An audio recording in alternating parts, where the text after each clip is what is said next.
일방향 슬랍의 설계 예제로서 일단 이 예제는 이 콘크리트 기준 강도를 24메가파스칼을 쓴다는 조건이고요. 그 다음에 철근은 SD400, 그러니까 설근의 항복 강도가 400메가파스칼을 쓴다는 조건입니다. 그리고 이 같은 경우는 여기 빨간 수로 표현했듯이 요 슬라브를 한번 설계해 보겠습니다. 요 슬라브를 확대해 봤는데요. 요 슬라브는 뭐 ES1이라고 본다면 순수판은 요거 같은 경우에는 단변 길이는 3.8m, 3,800이고요. 그 다음에 장스판은 10.1m 정도 되나요? 10.1m 정도 됩니다. 그래서 변장비가, 그렇죠? 2를 초과하게 되죠. 요 10.1을 3.8로 나면 2를 초과하기 때문에 ES1은 일방향 슬랍에 해당됩니다. 먼저 두께를 가정을 해야 되겠죠. 두께를 가정을 하는데, 두께를 가정하면 보시면 먼저 이게 양단 연속이죠. 그렇죠? 양쪽에 지금 연속이 돼 있잖아요. 그 연속이 되기 때문에 양단 연속의 조건은 처짐을 검토하지 않아도 되는 슬라브 그 두께 이상 하면 되니까, 아까 기억하시는지 모르겠지만 28분의 ln입니다. 그렇죠? 그래서 아까 단변 길이가 3.800이니까 28로 나누면 135.7mm 이상의 슬라브 두께만 사용을 하면 처짐을 계산하지 않아도 되기 때문에, 실무에서는 보통 그 처짐을 계산하지 않아도 되는 슬라브 두께 이상을 많이 선호를 합니다. 그렇기 때문에 여기서는 180mm를 두께로 결정을 한 겁니다. 설계를 하기로 결정을 했는데, 그래서 180으로 진짜 결정이 됐다 그러면 다시 앞으로 돌아가서 그 설계 하중이 이제 완전히 결정이 되겠죠. 그 설계 하중이 여기 보면 슬라브 두께는 180으로 결정이 됐고요.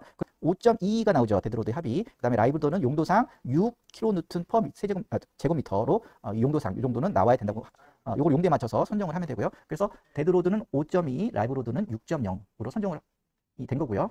전단 강도를 한번 체크해 보겠습니다. 전단 강도는 계수 전단 강도는 요 값이 어떻게 되죠? 아까 1.2 데드로드 플러스 1.6 라이브로드니까 1.2 곱하기 아까 데드로드가 합이 5.2죠. 그 다음에 라이브로드가 6이었죠. 다 곱하면 15.86이 나옵니다. 그죠? 그리고 여기다가 단위미터당, 단위 폭당 단순보로 보기 때문에 여기다 1m 곱하면 오메가 U는 당연히 15.86이 나오죠. 15.86이 나오고요. 그렇기 때문에 전단력은, 여기 보면 근사해법에 대한 전단력은 양단 연속이기 때문에 2분의 오메가 L. 그렇죠? 그래서 여기 15.86 곱하기 3.8m 나누기 2를 하면 30.13kN 나옵니다. 그래서 계수 전단력 VU 값이 이렇게 선정이 되고요. 그런데 지금 콘크리트 슬라브 180에 견디는 설계 콘크리트 전단 강도 파이 VC를 한번 계산해 보면, 이것도 외워야 되겠죠. 파이 6분의 1 루트 FCK 곱하기 B 곱하기 T. 그렇죠? 다들 외우고 계시죠? 신문자들은. 이걸 계산을 해보면 파이는 강도 감소 계수는 0.75죠. 전단이니까. 그 다음에 곱하기 6분의 1 루트 요 콘크리트 강도 24. 그 다음 단위폭 1m 곱하기 D는 얼마죠? D는 아까 그 180에서 37을 뺐나요? 그래서 보면 147. 단위를 맞춰주기 위해서 10의 마이너스 3승을 해보면 얼마죠? 87.57kN 나옵니다. 그렇죠? 그래서 이걸 비교를 해보면 결국 87.57kN이라는 설계 콘크리트 전단 강도는 계수 전단 강도보다 어떻습니까? 큽니다. 크기 때문에 별도의 전단 보강근은 안 넣어줘도 된다는 거죠. 그렇죠? 근데 이제 소요 설근량 산정이 이제 중요하죠. 그런데 대부분 뭐라 했습니까? 제가 그 양단 연속인 경우가 많다. 일방향 슬라브는 양단 연속인 경우가 많다. 그리고 단부 쪽의 북모멘트는 얼마죠?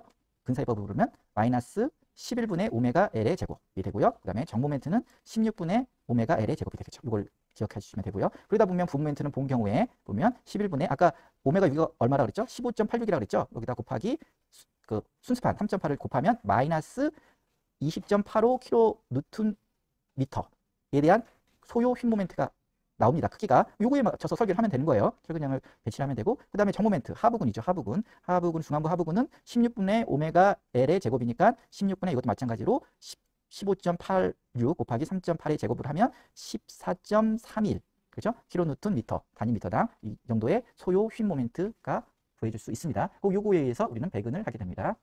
그래서 앞에 외워야 될 공식을 토대로 맨 처음에 계산을 하면, 먼저 MU 값이 나왔기 때문에 어떻게 계산한다고 그랬죠? RN 값을 구해야 합니다. RN 값 공신싱 강도 저항계수를 구하는데 어떻게 구한다고요? 20.86이 나왔죠? 곱하기 단위 환산을 위해서 단위를 다 뉴턴하고 밀리미터로 환산을 하면 10의 6승이 됩니다. 그리고 이거를 0.85 나눠주고 B는 단위 폭이니까 1m, 그러니까 1000 곱하기 D는 아까 뭐라 그랬죠? 슬라브 두께 T에다가 빼고, 그죠? 그래서 유효 D 값 깊이라고 그랬죠. 이거의 제곱을 하면 1.2가 나옵니다. 대충 1.20이 나온다고 하네요. 그럼 요거를 나왔으면 로 값을 구할 수 있죠. 로 값은 요 공식에 의해서. 그래서 요 공식에서 요 Rn 값을 어디다 넣으면 됩니까? 여기다가 집어넣으면 되죠. 여기다가 집어넣고 요 콘크리트 강도 24, 그다음에 철근 강도 400 이렇게 넣으면 됩니다. 넣으면 소요 인장 철근비가 계산이 되는데 요게 계산을 해보면 0.003이 되고요. 그러면 다 구했죠. 그러면 단위 폭당 소요 인장 철근량 AST는 로 곱하기 BD니까 로 여기 있죠. 요 로를 여기다 집어넣으면 0.003 곱하기 1000 곱하기 D, 요게 D 나왔잖아요. 요 D 값 180에서 37 뺀 거 146을 곱하면 단위 미터당 429mm 제곱이 나온 겁니다. 그죠? 이게 되면 그러면 이거를 철근 직경과 간격으로 표시를 하면 되죠. 그러면 일단 단위폭당 실제 배근 간격 S는 예를 들어서 단부 쪽이니까 10mm, 13mm 철근과 직경 10mm 철근을 같이 혼합해서 쓴다고 본다면, 가정을 한다면 그거의 하나의 직경, 요거의 한 개, 철근 한 개의 직경은 99가 됩니다. 99 밀리미터 제곱. 요거는 전 10mm 철근에 71, 13mm 철근에 175를 더해서 2로 나누면 99가 되죠. 그죠? 추모하신다면 이것도 그냥 외우고 계시죠. 그러면 간격은 공식이 이렇다 그랬죠. 1000 A1 99 들어가고요. 그다음에 철근양, 여기 있는 철근양을 여기다 집어넣으면 간격이 밀리미터 간격으로 나오죠. 얼마요?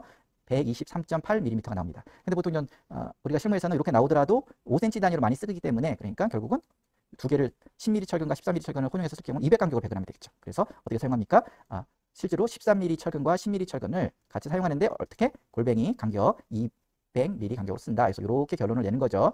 그런데 경우에 따라 나는 촘촘한 간격으로 작은 직경혈증을 쓰겠다. 그럼 여기다가 넣으면 되겠죠. 10mm 철근 사용할 수도 있겠죠. 그러면 여기다 1000 곱하기 71 나누기 429 하면, 그렇죠? 그래서 그 나온 값에 그 작은 간격으로 하면 10mm 철근을 쓸 경우에는 150 간격으로, 그죠? 배근을 해주면 됩니다. 이렇게 나온 거죠. 중앙부 정철근양의 철근비는 또 굳이 이렇게 또 일일이 구할 필요도 없죠. 사실은. 왜냐하면 보십시오. 여기 보면 단부의 상부 북모멘트 철근양을 구했잖아요. 이렇게 구했잖아요. 그러면 완전 비례하지는 않지만, 계산법에 따라서 비례하지만, 정모멘트, 중앙부 정모멘트 철근양은 몇 퍼센트죠? 아까 설명을 했지만 이거는 근사회법에 의해서 11분의 1이었잖아요. 그런데 정모멘트, 중앙부의 정모멘트는 16분의 1이잖아요. 그러면 11분의 1에 대한 16분의 1은 대충 몇 퍼센트입니까? 계산해보면 0.7 정도 나옵니다. 70%. 그렇기 때문에 이 값에다가 곱하기 0.7 정도로 곱하면, 그렇죠? 곱하면 이 철근량이 대충 나오죠. 어떻게 보면 나올 수 있다고 볼 수가 있죠. 그럼 이거를 통해서 바로 S를 구해서 간격을 구해도 어떻게 보면 크게 지장이 없는 거죠. 그렇죠? 이렇게 해서 쉽게 또 이 과정을 생략할 수도 있는 겁니다. 그다음 이번엔 배력근은 아까 설명을 드렸죠. SD 400을 쓸 경우에는 0.2%, 0.001을 곱한다고 했죠. 그렇기 때문에 그 180 두께를 쓰면 여기 보면 필요한 최소 수축 및 온도 철근량은 0.002 곱하기 B. B는 뭐죠? 단위 1m죠. 그다음에 두께. 여기서는 유효 D가 아닙니다. 전체 두께입니다. 그래서 180을 곱해야 된다는 거 주의를 하시고, 그렇게 되면 단위 미터당 360mm 제곱이 나옵니다. 그렇죠? 그러면 이거를 슬라브 같은 경우는 당근보를 기준으로 하기 때문에 한 변만, 그렇죠? 배근이 됐다고 치면 어떻게 계산합니까? 여기 S는 1000분의 A1, 10mm 철근을 쓴다고 쓰면 직경 10mm, 여기 360을 그대로 넣으면 되죠. 그러면 몇 간격 납니까? 197mm가 나오기 때문에 좀 아깝긴 하지만 5cm 단위, 50mm 단위로 좀 자르면 150 간격으로 배근을 하는 걸로 결과가 나오죠. 근데 양면으로 배근을 하면, 그렇죠? 그러니까 슬라브 입장에서 하부근과 어느 단면에서 상부근을 같이 배근할 경우에는 그게 합쳐져서 수축 및 온도 철근량이 되기 때문에 그 360의 반을 쓰면 됩니다. 한 면의 간격을 본다 그러면. 그래서 이렇게 그러면 요거는 좀 계산해 보면 394mm가 돼서 이것도 좀 아깝긴 하지만 5cm 단위로 해서 이렇게 좀 그 적은 간격으로 하면 350mm가 나오는 거죠. 350mm 간격이 나오기 때문에 이렇게 구하면 됩니다. 그래서 그거에 맞춰서 배근을 하면 되죠.